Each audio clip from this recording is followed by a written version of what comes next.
Hi everyone, my name is Grace Martin, and today I'm going to be going over educational gaming. So today I'm going to be going over what educational gaming is, how it increases engagement and motivation, creativity and problem solving, and collaborative learning, specifically going over Minecraft Education Edition, the benefits and drawbacks of it, and I'm going to be giving an example of what Minecraft Education looks like. So educational gaming are games that are designed to have specific learning outcomes at the end of them. A lot of people then they hear game-based learning and they get it mixed up with educational gaming. Game-based learning has more of the idea that any game can be learned from and something new can be learned during any game. But educational gaming is specifically for having a learning outcome in mind. Educational gaming is not a new concept. It's just only in recent years that's shifted to primarily internet platforms, and there is more access to these, so more students are getting the opportunity to have educational gaming in the classroom. Educational gaming increases engagement and motivation because the students are getting that hands-on learning experience. They're able to explore, they're able to use their creativity, and a lot of times in these games, they are visually appealing, so the students are naturally drawn to it. They are able to learn something new in a fun atmosphere, even if they love learning or if they hate learning, then at least when they're learning something new, it's something fun. One of the things too is that a lot of students, and they're going home after school and they're playing video games anyway. So bringing that into the classroom, they are relating having fun outside of school to bringing the fun inside of school. When I was reading an article, then I saw this quote. It said, "Game elements teach us to understand the failures and encourage us to try again." A lot of students then, they see school and test taking as it's either right or wrong. There's no room for them to really explore the questions that they have or like different outcomes. So educational games are able to really tap into that. If this doesn't work out, how can I fix it? So that goes into how creativity and problem solving are very prominent in educational games. So students are required to make quick decisions and use critical thinking skills in a lot of the games, because these games then sometimes they're going quick, so they have to make those quick decisions. They are also able to explore without the fear of failure. So they're able to try new methods, and if they get something wrong, then they're able to go back and correct themselves. Depending on the format of the game, then the students will need to understand how how their answers will affect their outcome. So, for example, a student choosing one way could yield a different result than what their friend had chosen. In these instances, then teachers can have the students do an open discussion where they can talk about why they chose one path over another.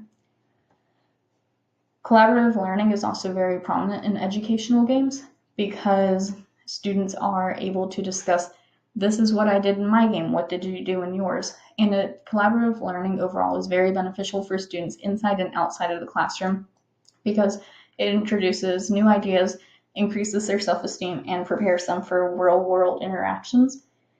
And with online educational games, then a lot of times then there is a multiplayer option. So students are able to work together, take different roles. There's first player, second player, someone could be the leader. And so it teaches them communication because in order to finish the objective, then they need to work together to get to the end. Even if it doesn't have a specific multiplayer platform, students can be divided up in the classroom among teams when playing educational games. And for example, in Kahoot, then teachers could pair up students to be on a team and they could answer questions together. They communicate and then they work toward a leaderboard, so it throws in that element of competition. So Minecraft in the Classroom, Minecraft Education Edition is from the popular game Minecraft. It is one of the most popular games that has ever come out. Children play it, adults play it, I play it. And so Minecraft Education Edition is specifically designed for classroom use. It blends in creativity, collaboration, and problem-solving opportunities for students. Teachers can create their own worlds, or there's also the option of over 600 pre-planned lessons for teachers to choose from, and they can look at the lesson plan, see if it fits in And it also has classroom management tools for teachers to really look and see how their students are doing with the Minecraft education. There are some benefits and drawbacks. So the benefits are, like I had said, there's over 600 different lesson plans for teachers to choose from. So there's a lot of readily available lessons. And being one of the most popular games, the likelihood that a student has already played Minecraft before or heard of Minecraft, then it's very likely. So they might be excited to play it during school. And Minecraft overall boosts students' creativity and critical thinking skills. Some of the drawbacks is that students can easily become distracted by the game and not grasp the learning concept because they might get distracted with building or breaking down blocks or even learning the new controls. I know that when I was figuring out how to play it on the PC after only playing it on things like Xbox and Nintendo Switch, then I was focusing more on how do I play this game versus what am I learning. But if students, after like the first time or two, then if they get the hang of it, then maybe it becomes easier after that. There are restrictions because there's only so much that you can do on an online world, especially when it's that open. And so the final one, then, like I said, it can be difficult to learn the controls. So going into an example of it, this is the main page that students will see whenever they load up the game. I actually believe that this is the teacher screen that they see, so it tells you how old students should be. You can go ahead and create the world, and I wanted to show that there are lesson plans that you can look at before doing it. And as you go down, then it has learning objectives and how to play the game.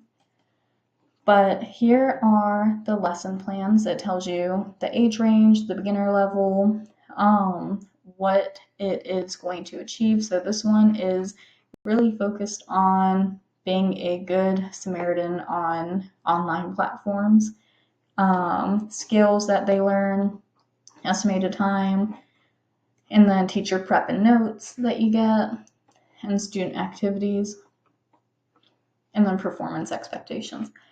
One of the really cool things about Minecraft Education Edition is that even if students start the game, if they don't finish it, they get some type of reward. So there's that incentive of them getting the reward. I had already loaded up the game just so that I could look at it. So with this, then you have your world, and they talk about how you got in trouble, so you can't play games, and pretty much then you have to figure out how to get back in good standing. The controls are just like any Minecraft game. It gives visual cues about where to go, or you can walk around the town and go explore different things. But it gives you ways that you can follow it so that you're not lost. And then it gives you different missions to do. So you go to the kitchen and you open up your gift. So they make it pretty realistic. It shows you what you should do, how to open it, and you're just given different tasks. I also tried out a coding one, and that one was a lot of fun. That one had a lot of trial and error. If you were building a bridge and you missed out on how many blocks you needed to do, then it would have you go back and redo it. You have your inventory, your character, so it's just like a regular Minecraft game. It just has the missions that you have to do.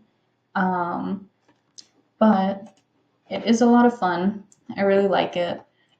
It's a great way for students to learn active learning skills, increase their communication collaboration skills, but of course then it should be used as an additive to learning instead of replacing it. So say there's time at the end of a lesson where you could incorporate this, and it would be a great idea for the students to really be able to get involved and play Minecraft while they're at school. Not all students would benefit from it, but it's always fun to try out something new. But that is all that I have. Thank you.